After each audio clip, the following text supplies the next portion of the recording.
2023 жыл біздің кәсіподақтар федерациясымен еңбек қауіпсіздік жылы деп атады. Соған байланысты бізде облысымызда жаңағы біздің әлеуметтік әріптестермен, жұмыс берушілермен бірге үлкен бағдарлама жасалды.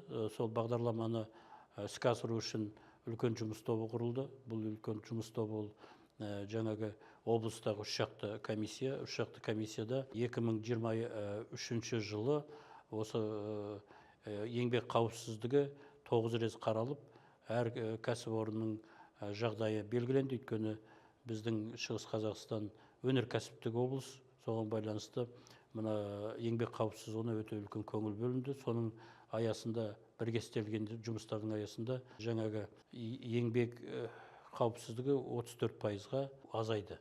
Сондықтан мен ойлаймын, осының барлығы бірге әлеуметтік әріптестермен жасалған жұмыс деп. Енді 2004 жылы лайықты еңбек жылы деп аталып отыр. Осы лайықты еңбек жылын жаңағы біздің республикалық кәсіподақтар федерациясының бас кеңесінде белгіленді. Соған байланысты бүгін мына үйлестіру кеңесін өткізіп, соны 2024 жылды лайықты еңбек жылын жақсы өткізу үшін жаңағы біздің салалық кәсіподақтармен бірге үлкен бағдарлама жасалды. Сол бағдарламаны іске асыру үшін жаңағы жұмыс тобы құрылып, бүгінгі күні жұмыстар басталып кетті. Мен ойлаймын, бұның барлығы де облысымыздағы келісімшартқа осы жақын арада 2024-2026 жылдарға арналған келісімшартқа жақын арада қол қойылады деп ойлаймын.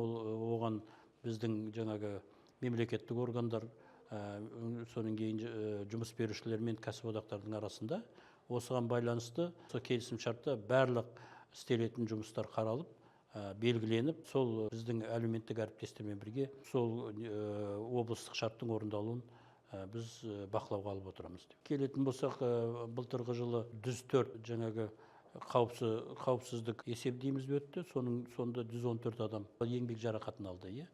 Бұл енді былтырғы 2022 жылмен салыстырғанда 34%-ға азайып отыр. Осының барлығы, мен ойлаймын, мына бірге жасалған әлеуметтік әріптестермен жұмыс деп білемін.